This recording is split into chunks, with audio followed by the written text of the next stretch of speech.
这个地方呢，竟然挖有这个毛的公路。我是从山上下来的，山上那个地方呢是没有公路啊。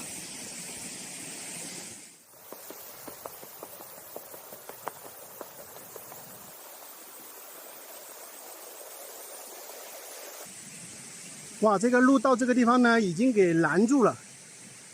估计这一户人家可能在里边搞养殖啊，所以呢，把这个公路给做了一道门，拦住了。这种地方呢，就是山清水秀，好风光，有山有水，而且还有一条毛的公路。哇，这里有牛。这家人应该是在这里边养牛的。哇，那小牛仔好可爱呀！你让我过去不？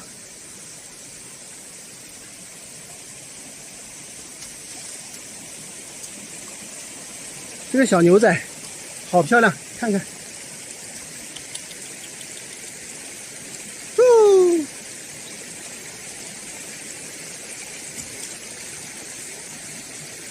看一下你孩子呢，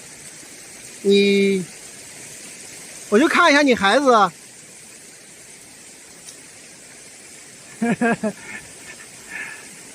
你看这两母子还是两母女啊？这么好玩的，我就看一下你孩子好不好？啊，我就看一下你孩子，好不好？好不好？点个头。这小牛仔太可爱了，我走了啊。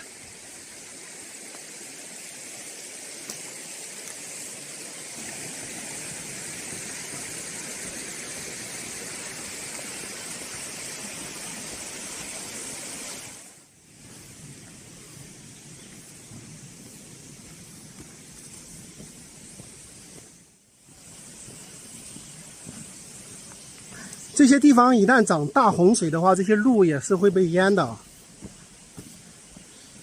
这个地方又设了一道栅栏。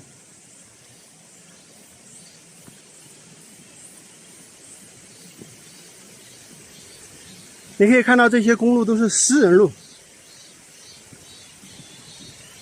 其他的车基本上都不让进来的啊。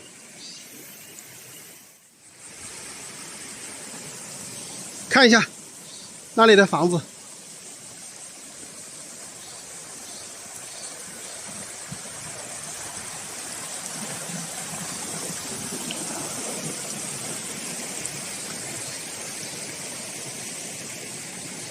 这边这个山都是非常高。现在我是在峡谷底，大家可以看一下。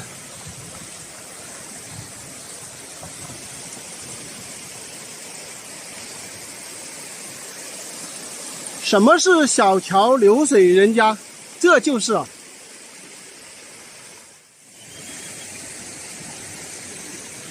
这些主人种了一些玉米，还有这个黄瓜。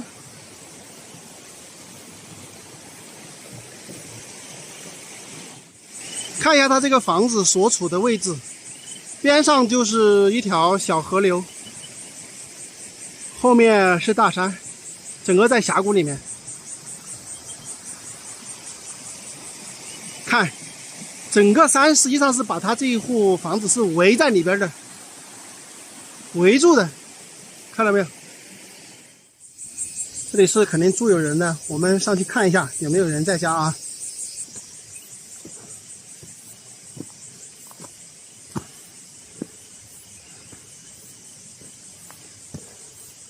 这个路上好多的荨麻，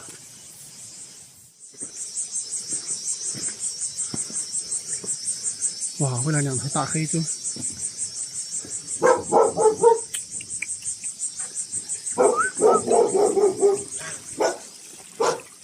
喂的有狗啊！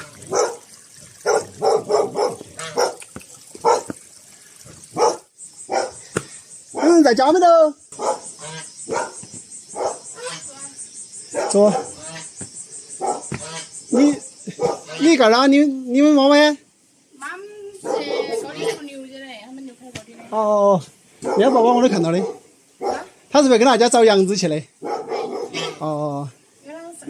哦，我调耍的。哎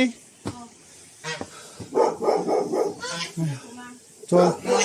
你在上学吗？上学嘞。没上学了。哎。哦。这个是哪家的嘛？这是我们大国家的。你们大国家的？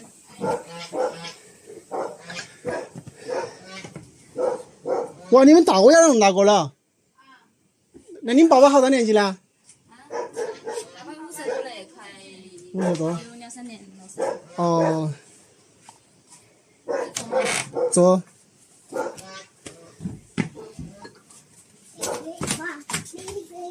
你应该还在读书是吧？没有。都没有了。我娃儿都几个月的。哎，我看到你们好小哦，20岁多不了多吧？我已经20。哦，你们是专门跑到这两天凉快，专门跑到这边回来耍是吧？哦。我说碰到你们宝宝的，我说跟他一路过来耍，他是跟大家找杨子吗？跟那个我们喊哥哥，他们家杨子走失了好几天了，那个。哦。因为那种在外面那个了吧，时间长的也可能找不到人。有可能找不到吗？他以前丢过没了？以前他们也有那种情况，就是说因为放在路上嘛，有时候你一天没找的话，有时候他们也会弄活那些的话，耽误了你找嘛，他就会在坡上那些地方放垃圾的，因为那些嘛本来有些山来到处都是，还有时候很难找。是。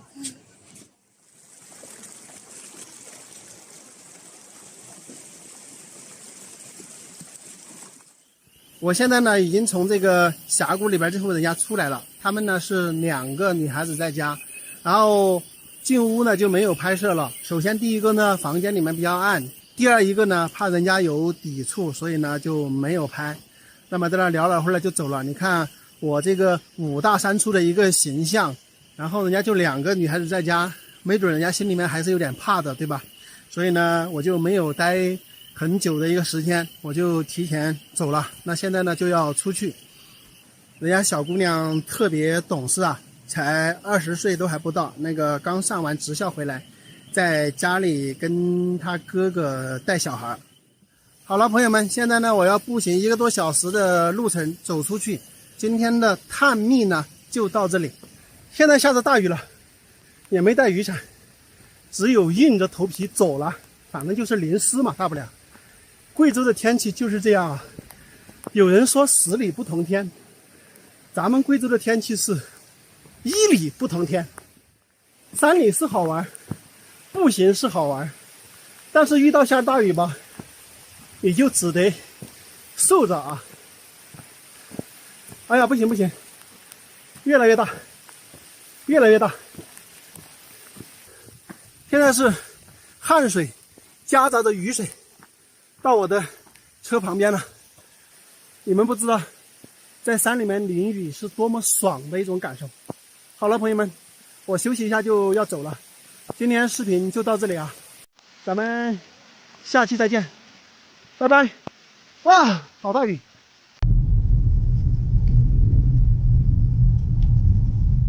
老妈一个电话打给我，说家里找到3八菇了。我在地铁开车200多公里，我都回来了，赶紧回去吃3八菇吧，1年只吃到1次。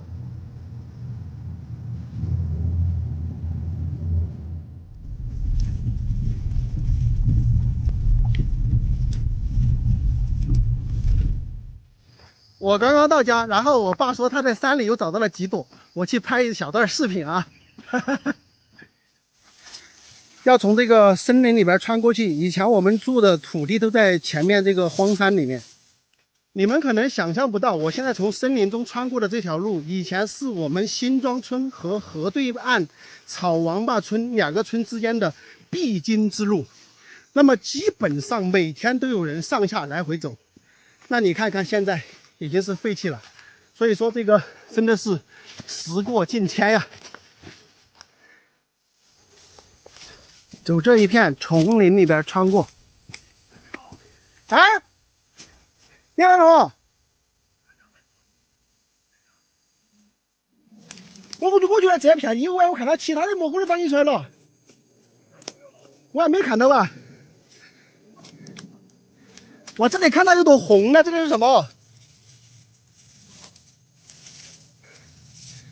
这个地方看到有朵红的蘑菇，这是什么蘑菇？这个有毒啊！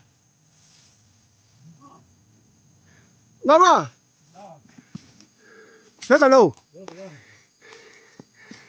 你来找好些了哇？我来就看到这么你打了房子，你吃这会儿我出去我在想，我们就在但是我这个就是三八菇。哎呀，我专门让老爸留着，先不要采，我过来看一下。你说这小狗干的，我有的时候老小姑啊，重要的事情没见了。哦，你还干到二十都等到我来拍摄。呀，这个地理位置还可以哦，这里一个石头，看到没有？这么大一个坑，然后在这个地方几朵，好漂亮啊！就是4朵，你猜吗？老爸的那个篮子里面是采的五杯子，再连五杯子也可以采了。这个也是吧？我们好多也没生，还没生呢？那生的地方，反正那地方都自己掌握到的。小子，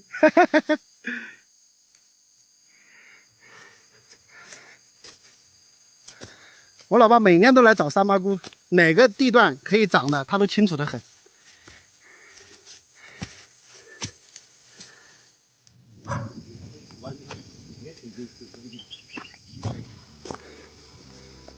来看一下，哇，这个是我老爸今天早上捡的4朵，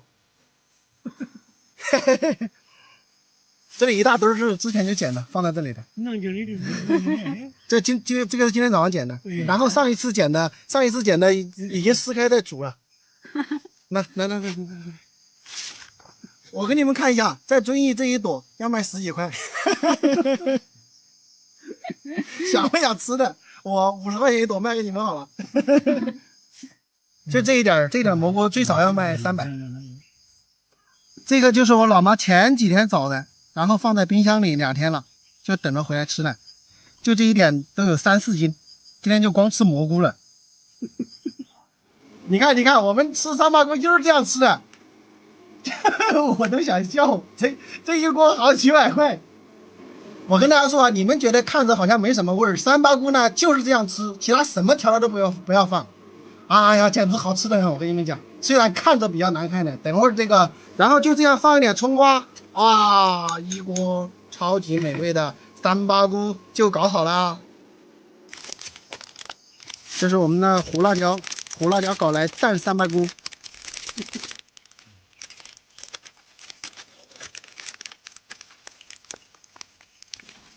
就是这个胡辣椒，再加点葱花，有葱花吗？葱花是谁呀？一般。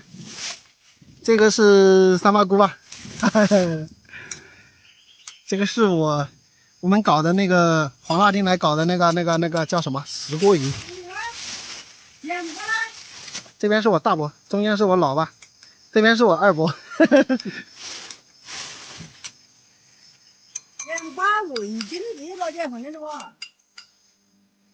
我们把胡辣椒倒在这个碗里面，加点那个葱花什么的，然后放点盐，放点这个鸡精就可以了，然后把这个水倒进去，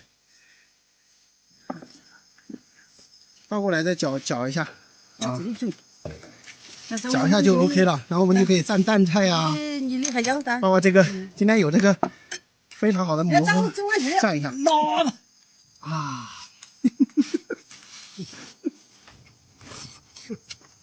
完美。这一口吃掉50块。其实我爸找这个三八菇也挺不容易的，他都跑了10多天了，每年都是要去跑10多天。我我俺我就是那船车到外头开就干到了。每年都是吃1次，基本上每年都要吃啊。我跟你们讲啊，不是我炫富。因为我也是1年才能吃到1次。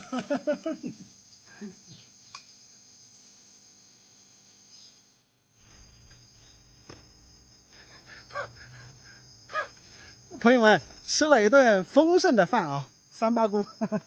然后我还说前几天回来掰一下玉米，结果我爸我老妈他们在家里玉米都掰差不多了，然后来干一下活，他们砍了这个玉米杆，我就把这个土打一下，因为用机器他们搞不来。你说吃了这么贵的一顿饭，你不干一下活，你好意思吗？对不对？接下来用这个家伙开始搞地了。今天就到这里啊，朋友们，我要干活了。哇，这么溜的，一下就发到了。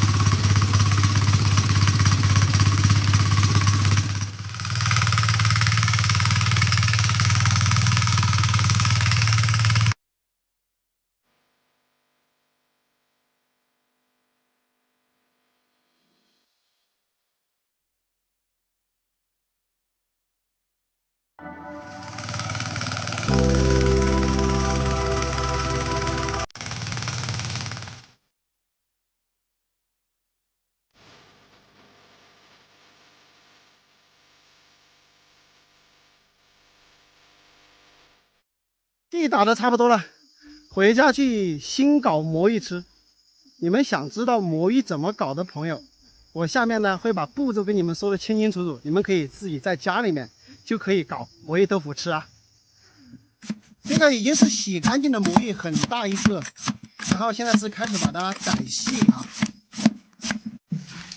大概这个魔芋呢，就是宰这么细就可以了。这个魔芋外边看着黑黑的，里面特别白，很漂亮。然后这一点魔芋大概是5斤的一个重量啊，生魔芋。我们马上就开始用这个磨来磨了。哦，烧熟了。生活就像谈恋爱啊，你得慢慢的这个将就它，你不能急啊，你一急这火它不着了。你得一点点的伺候它。哎，伺候差不多了，它就熊熊的烈火燃起来了，是不是？挺简单啊。简单，你没有看到我刚才吗？你不细心一点，那个火种就搞没了，然后它就着不起来了，知道吧？是吗？哎，这要技术的生活啊。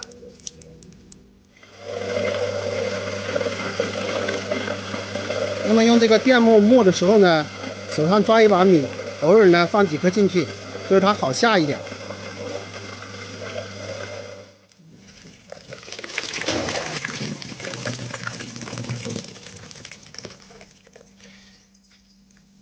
我们是5斤生的魔芋，然后加水把它磨出来呢，大概是25到30斤的样子啊，大家可以把握这个比例就可以。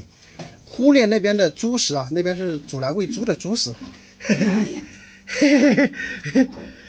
这是我搞的火，看看旺不旺？我们火已经升上了，那个倒进锅里面去之后，就要用这个木铲子一直这样搅动，不能停的，大概要搅1个小时。1个小时就蒸了就熟了。搅开了是吧？就搅到这个已经煮开了，那么就一会儿搅一下，一会儿搅一下，反正就是要停留1个小时左右。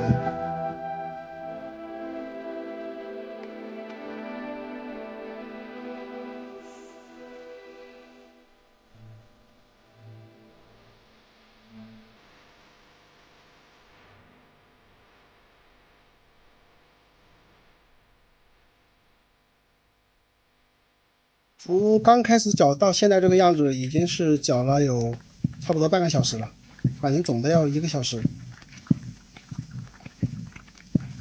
这个你看，一开始放进去是白白的，现在就开始这种泛黑的颜色了。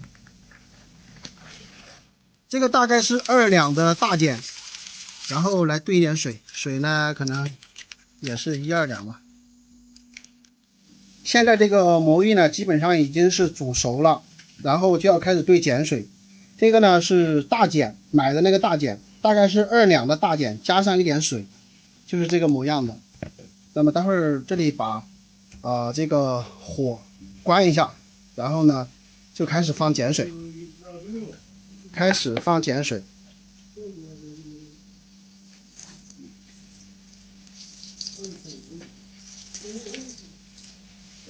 放进去之后呢，就要快速搅拌。小筷子容易太慢了。快速搅拌呢，就是让这个碱水快速的渗透到这个魔芋里边去，那么它就形成魔芋豆腐了。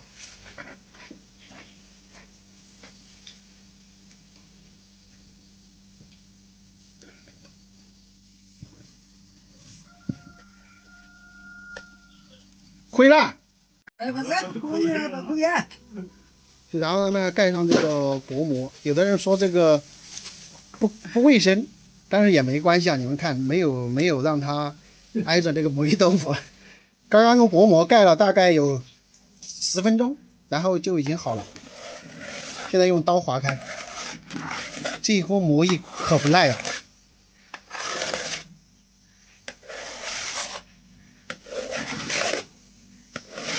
马上用锅铲把它铲翻过来，再烧火，用水煮一下，哎，就 OK 了。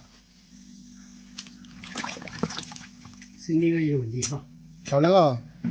现在这个魔芋豆腐做的很漂亮，看。水开了之后，把这个魔芋再煮一会儿，就大功告成了，朋友们。我先来搞一个包谷吃啊！哎呀，这样的包谷吃着才有灵魂呐！嘿嘿嘿。我们来掐一点这个，我们来弄一点这个分葱，这个去等一下搞胡辣椒来蘸刚做出来的魔芋豆腐，那家伙味道真的不摆了。然后我们已经切好了这个分葱，把它放在碗里。这是我们的柴火胡辣椒，加一点在这里边，看一下啊。然后我们加点这个盐，加点鸡精，我这里只有味精，我就稍微加一点。然后呢，这个我们提前炸好的花椒油，这个家伙才美味是吧？加一点点到里面，啊，我稍微多加一点，这个很香的。然后呢，加一点酱油 ，OK。然后再加点矿泉水，不是冷水就行啊，不一定要矿泉水。然后就这样，筷子把它搅均匀就可以了。那这样呢，我们一碗香喷喷的柴火胡辣椒呢就搞好了。待会儿我们的那个魔芋豆腐切成片，煮好了之后呢，就这样直接蘸着吃啊，非常美味。我估计北方的朋友呢，很多都从来没有像这样吃过东西啊。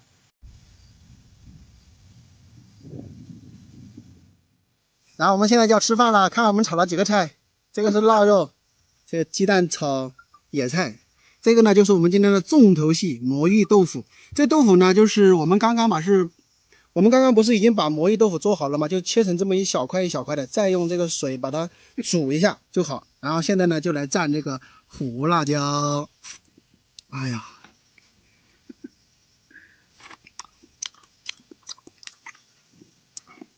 这个感觉我跟你们说不好形容，反正就是好吃。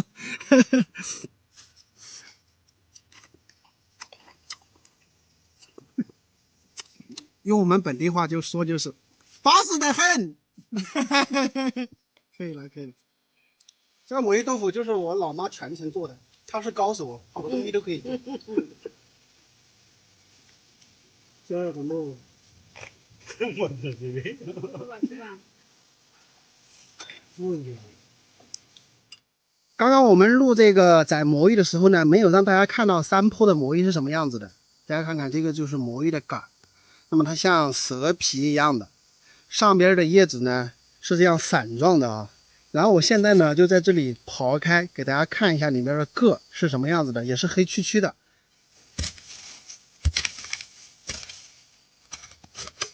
我靠！我就这样挖，这样给大家看一下啊，这边都被我给我搞坏了。然后呢，它这个皮呢有点带黄的，这个比较小，这个可能只有1-2斤吧。然后我们就不挖了，主要是刚刚没给大家看到，所以现在呢刨开给大家看一下。我要把这个土呢给刨回去啊，大概呢就是这样子的。朋友们早上好，我是阿泰。现在呢我在遵义市梅潭县西河镇大年村的下寨组这里，就是我身后这几户人家呢就是下寨组，然后上边那个村主呢叫做上寨组。那么昨天晚上呢，我是睡在这个公路边的，大家看我车是停在那里的，对吧？然后我就发现呢，这个下寨组这里面这几户人家呀都没有人在家。那么整个这几栋木房子呢是没有灯的啊，因为我睡在这个位置呢，我就非常的清楚。然后这儿的环境呢是特别漂亮的一个地方哈。我今天早上起来呢，还沿着这个公路跑了一下步，然后我给你们看一下，这边还有一条河流，看到没有？整个这里环境非常漂亮。那很多朋友呢，让我帮你们寻一寻山区的这种木房子，是吧？那这儿是不是挺好的？那我接下来呢，慢慢给你们介绍一下，然后顺便呢进去看一下。那我现在来跟大家讲一下，这里一条河流过去，那上边呢也有一条河流流下来。那么从我们手指的上方过去呢，就是西河镇啊。到达西河镇呢，可能就是10来公里。那么往这个公路下方去呢，就是这边的一个古寨石家寨啊。这里去可能有几公里。那么我现在所在的位置呢是西河镇的大年村，这里呢就是下寨组，然后上边那儿呢就是上寨组。这条公路一直再往前走呢，可能就是一个尽头路。那我们可以看到这个田坝这些呢被人家承包来种植了烤烟。现在呢大家就跟着我的镜头一起进去看一下这里边这几户人家哈。你们看看这几户房子的位置好不好？非常漂亮啊！后边是靠山，整个前边呢视野也好，然后走出来呢这边就是一条河流。这里山呢也不算高啊，整个这里环境非常漂亮，一点水声都听不到。你住在这个山里边这里的话，一点水声都听不到，非常的清静啊。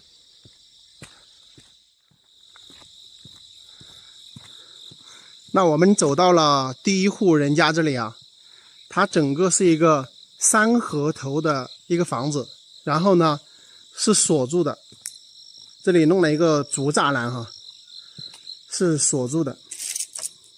我们就不进去了啊。然后这个房子是非常非常漂亮的，我们在边上来给大家看一下啊，房子是非常非常漂亮的。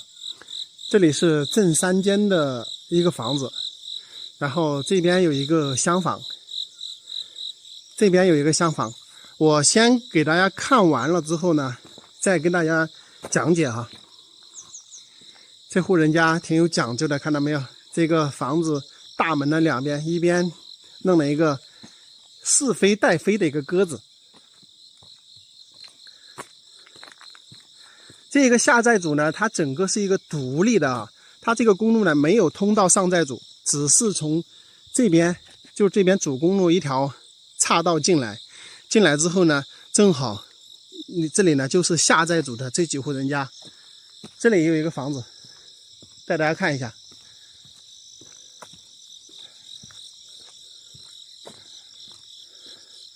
那么我们看这一户人家呢，也是整个给拦住的，这个进门这里呢都是用这个铁皮给拦住的。那么这一户人家呢基本上是不怎么回来的。我们看这个院坝，看那个房子的一个形状，看到没有？应该是已经可能，就即使是过年的话，可能都不一定回来居住的哈。这一户人家，我们看他的房子的这个构造呢，大概就知道。像那边那一户呢，它整个房子是比较完好，非常漂亮的。有可能呢，过年的时候会回来过年啊。然后我们再往这边走。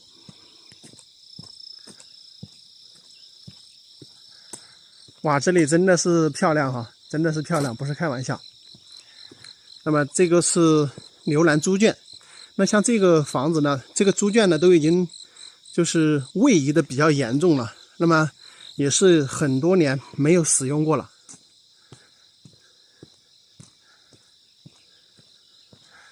这个呢就是边栋房子，这个房子比较漂亮，这房子也比较漂亮啊。然后大家看看这个房子是3个正间啊，也是带两边的这个厢房，这个位置居住就非常非常不错啊。那么这里呢，总的是有3栋木房子。我刚刚跟大家介绍的地址呢，是看了这个3维地图来介绍的。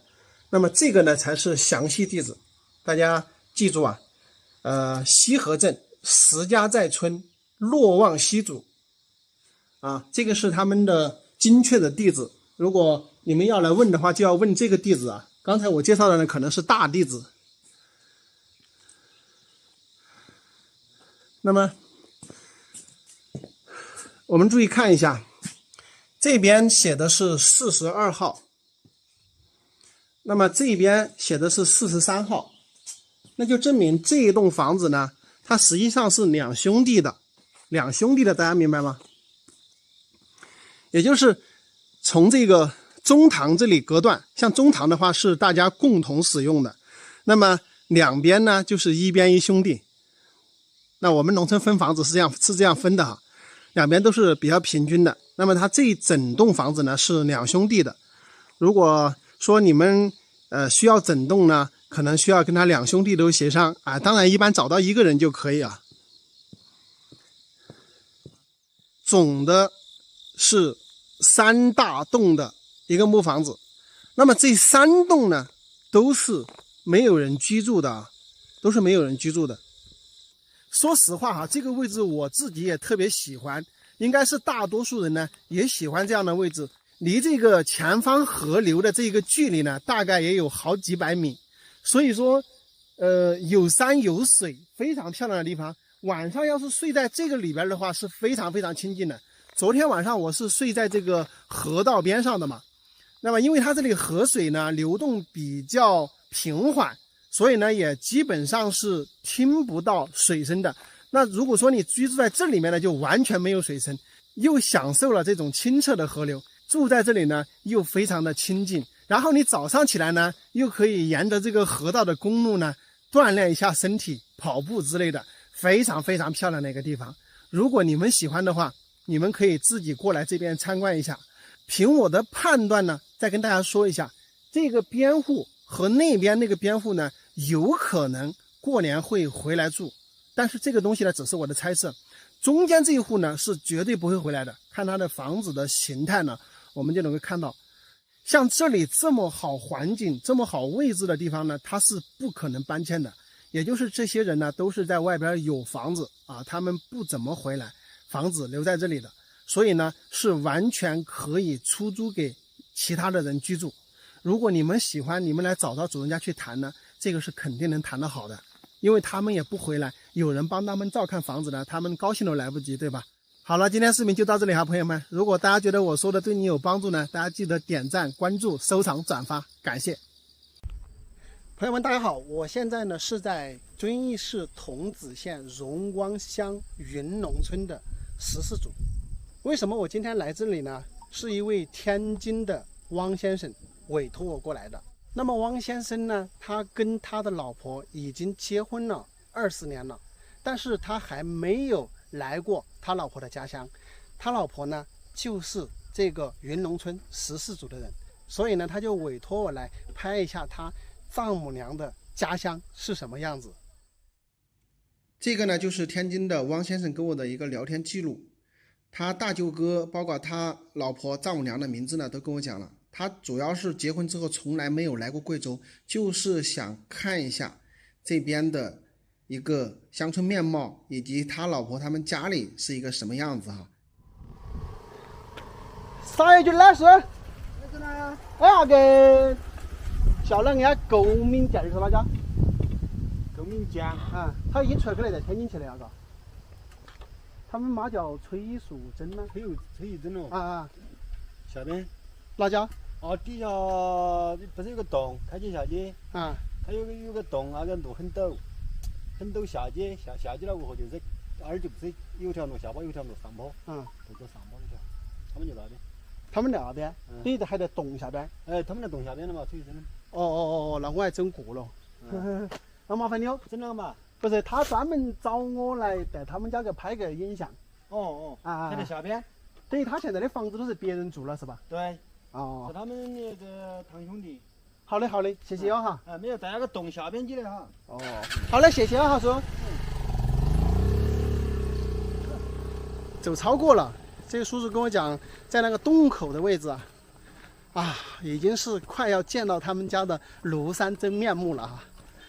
其实你们还别说哈，我虽然是帮这个汪先生来完成一个心愿，但是我自己也觉得挺激动的，因为对于他来说，几十年没有来到过贵州，没有来到过自己丈母娘的家，我觉得这种情感的思念呢，真的是没有办法用语言来形容。再搞两叔，喂狗儿啊！哎，你晓得这上面这家就是购明起家是吧？就这家哈。哦，这个房子之前是崔玉珍们的对吧？对。然后卖给购明起们的，是不是？是。是那个的哈。哦，好的，谢谢。那么这个房子呢，就是我要找的房子。或许20多年前这个地方呢只有木房子，然后你们再看看他们这个左侧，这些全部都造了小洋房，整个地方的状况呢已经发生了翻天覆地的变化，包括整个对面看一下，全部是这样的2层小楼啊，应该是跟20多年前完全是不一样的情况。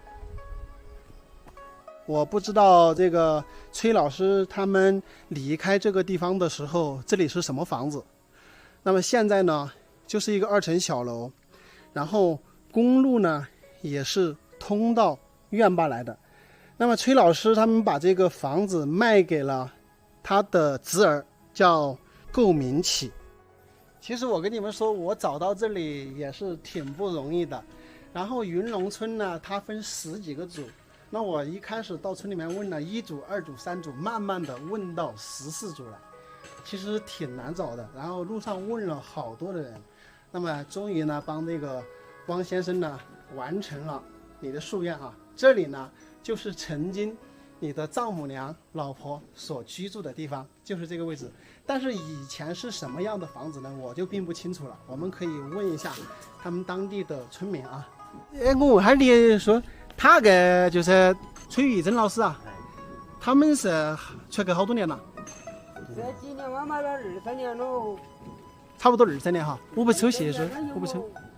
你讲啊？没得2、3年都接近20年哈。没得2、3年接近。哦，那么他这个房子是哪个时候卖跟这个购明启的？反正徐矿还没有进场以前。徐矿，你们这里开矿是吧？这个不是一个煤厂了嘛？哦，煤矿厂都还没进场。应该在煤厂进场以前有2年到3年。他这个房子卖跟他之后才修的呢，还是？原来是3间土墙。原来是3间土墙房子。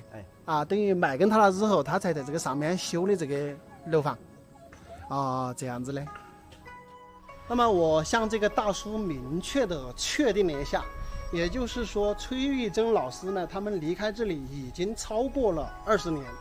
在他离开的时候呢，这个地方是3间的那种土墙房，然后大概是10多年前呢，这个地基呢就卖给了他的侄儿，叫购明启，然后他们呢在这里修了2层小楼。那么这个地方呢，其实早已物是人非啊，因为他们已经有20年没有回来了。那以前呢，可能这些全部都是土墙房啊，但是现在你可以看一下，都是楼房。所以这个时过境迁，对吧？时代在变，这个20年的时间呢，会发生太多的不可预知的情况。以前这个地方可能就是一个穷乡僻壤，那么现在是家家小洋楼。看到没有？那么现在呢，我们就用这个航拍的镜头呢，来展示一下这个组的大。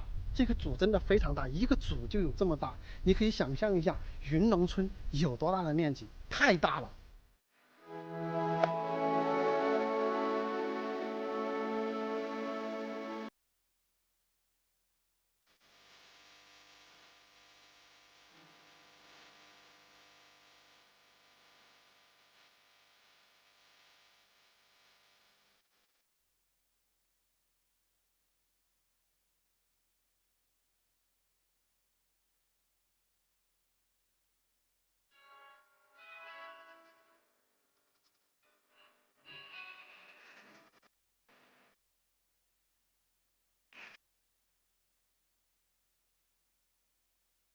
那个天津的汪先生你好啊，这个整个村庄呢就拍给你看了，然后你还满意吧？